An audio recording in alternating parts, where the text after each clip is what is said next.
boa tarde, boa noite. Vamos para mais um encontro. Aqui quem está falando é a professora Alessandra Matos. O que a gente vai tratar hoje? A gente vai dar continuidade ao estudo da teoria dos conjuntos. Vem comigo. O que a gente trabalhou já a respeito da teoria dos conjuntos?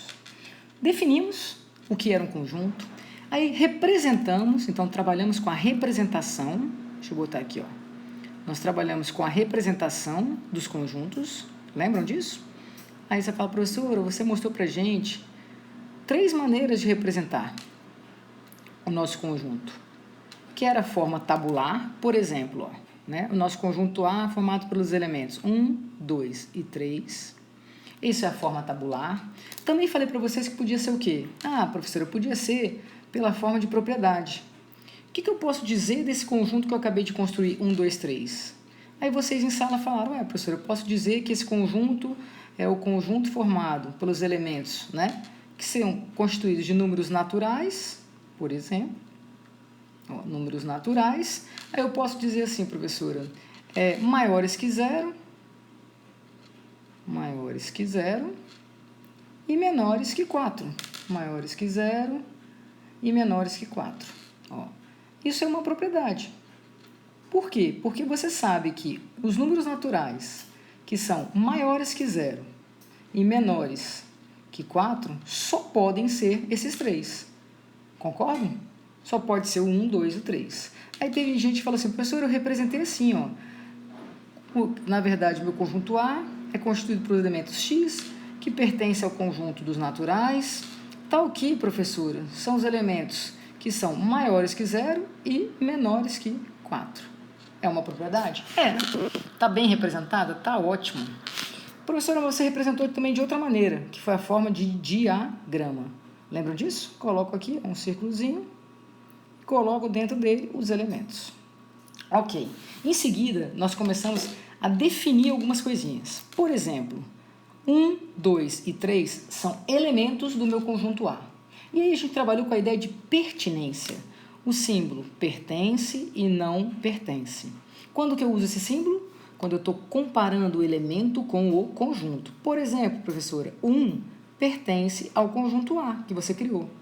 Mas o 4 não pertence ao conjunto A. Perfeito. Em seguida, nós vimos a ideia de subconjuntos.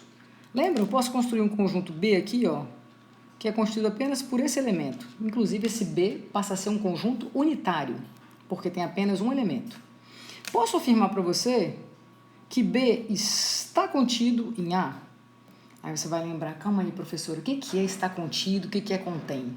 Quando a gente está comparando conjuntos, né, subconjuntos, a gente utiliza está contido, não está contido, contém, não contém, ok? Para estar contido, todos os elementos devem estar dentro do outro conjunto, devem fazer parte do outro conjunto. Então, quando você olha para o elemento 2 do meu conjunto B, ele está dentro do conjunto A? Aí você fala, tá. Então, o B eu posso dizer que está contido em A? Pode. Assim como eu posso afirmar, então, que o A contém o B. O B está lá dentro. Tudo bem? Isso foi o que nós vimos na aula passada. Vamos nesse exercício aqui, ó, que era justamente com a ideia do contém, não contém, está contido, não está contido. Estão lembrados? Então, vem comigo.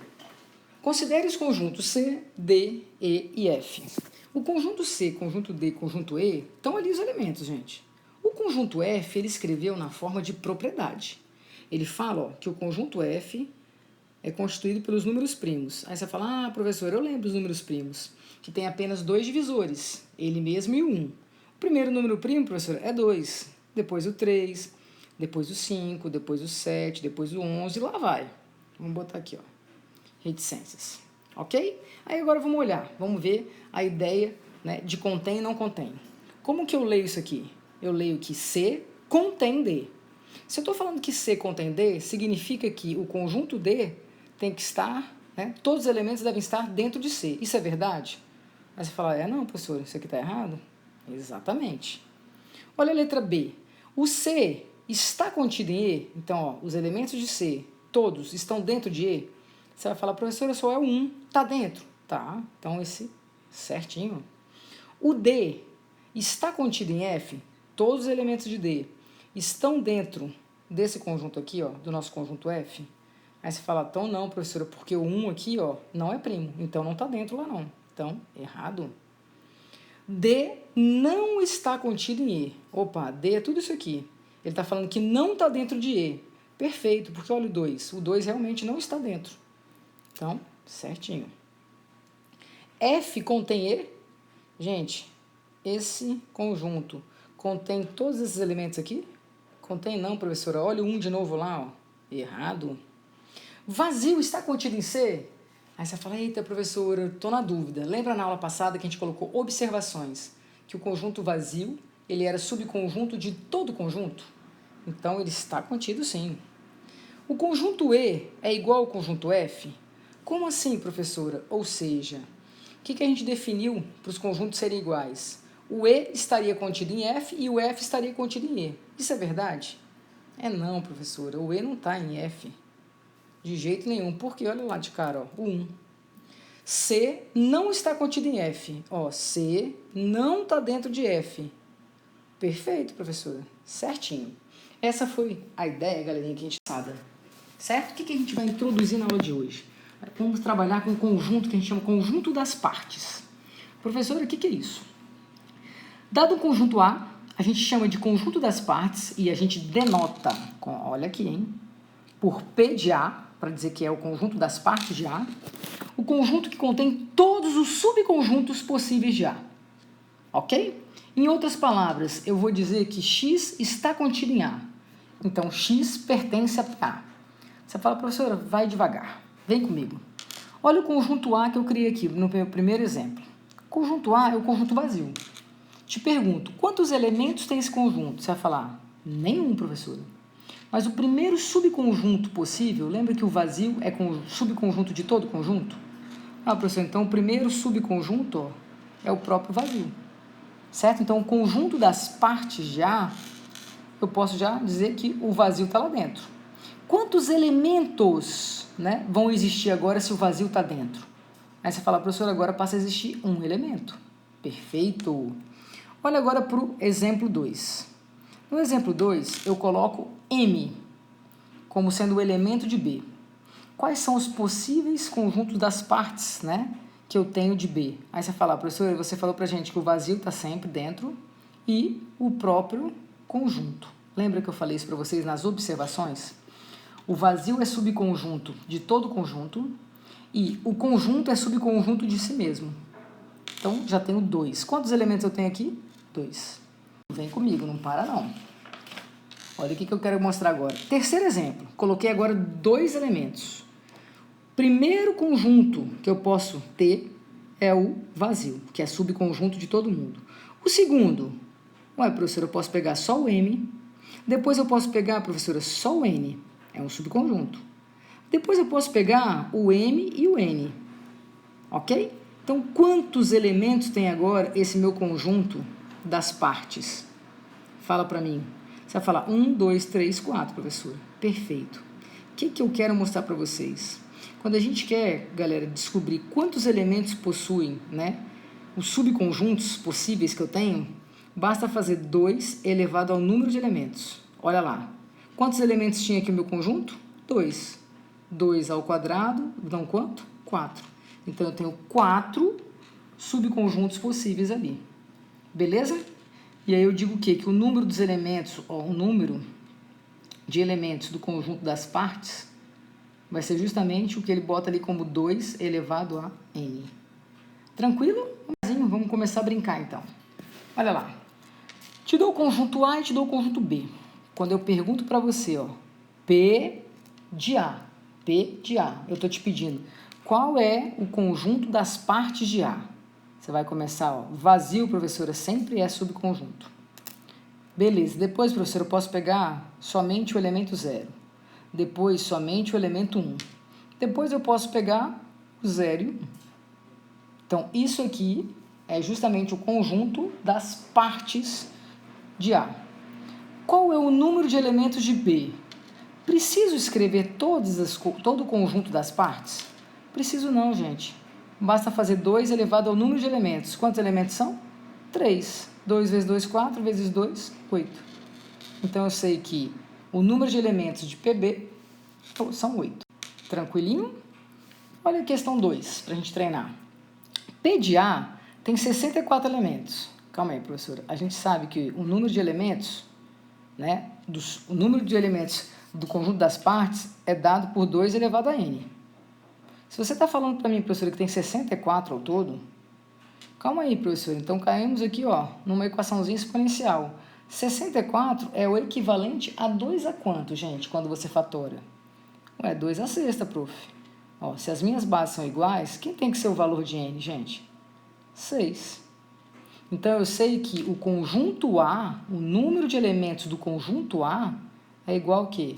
A 6. Beleza? E o conjunto das partes me gera 64 elementos ali.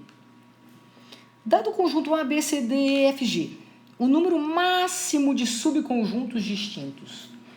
Pensa comigo, gente, olha só. Tenho 1, 2, 3, 4, 5, 6, 7. Eu não vou fazer todos os subconjuntos possíveis para construir o conjunto das partes. Basta fazer 2 elevado ao número de elementos do conjunto. Aí você fala, professora, se 2 elevado a 6, que a gente tinha feito, tinha dado 64, 2 elevado a 7 é 128. Então, qual é a resposta que eu vou marcar? Letra B de bola. Prof, estou entendendo tudo. Questão 4. Um conjunto M é tal que PM tem 128 elementos. Então, calma aí, professor. Então, eu sei que 2 elevado a N é igual a 128. Professor, eu sou esperto. 2 elevado a N, 128. Quando eu fatoro, é 2 a sétima. Então, eu sei que eu tenho quantos elementos no meu conjunto M? 7, professora. Beleza. Aí ele está me perguntando, o número de elementos do conjunto M? 7. Facinho, facinho, facinho. Tranquilos? Todos numa boa? Ok? Olha a questão 5. Se o conjunto PR tem 1024 elementos, quantos seus elementos de R? Professor, agora já está muito fácil. 2 elevado a N é igual a 1024. Por quê? Porque isso aqui é o conjunto das partes de R. Professor, eu sei muito bem que 2 elevado a 10 dá 1024 quando eu fatoro. Então, qual é o valor de N? 10. Vem comigo. Dado o conjunto M, pede-se quantos elementos possui o conjunto das partes. Professora do céu, de novo, ó, 1, 2, 3, 4. 2 a quarta. 2 a quarta, professora, dá 16. Aí ele fala, escreva todos os elementos. Opa, opa, opa. Então, vamos lá. O primeiro, gente, do conjunto das partes de M. Vamos lá, vem comigo. O primeiro de todo, professora, o vazio. Ok. Depois, professora, eu posso pegar só o elemento 1. Depois eu posso pegar um subconjunto só com o elemento 3. Depois só com 5. Depois só com 7. Olha quanto eu vou ter que fazer, gente. Nossa senhora, 16. Vai comigo, vem comigo. Depois eu posso fazer, professora, 2 a 2. O 1 e o 3. O 1 e o 5. O 1 e o 7. Vem comigo. Vou descer aqui, tá? Para não ficar apertado. Depois, o 3 e o 5. Depois, o 3 e o 7, professora. Exatamente. Dá mais algum aí? Não. E depois, agora eu posso fazer de 3 em 3. 1, 3, 5. Depois eu posso pegar 1, 3 e 7. Depois eu posso pegar o 1, o 5 e o 7. Concorda? Nossa, professor, é muito. Depois eu posso pegar o 3, o 5 e o 7. Até aí tudo bem, numa boa? Professor, eu acho que agora acabou, de 3 em 3. Vamos lá, quantos a gente já fez? 1, 2, 3, 4, 5, 6, 7, 8, 9, 10, 11, 12, 13, 14. Faltam 2 aí, galerinha. Fala pra mim quais os 2 que ficaram... Opa, calma aí, ó. Esqueci desse aqui, ó. Acabei de perceber. Eu fiz o 3, o 5, o 3 e o 7. Esqueci de fazer o 5 com o 7.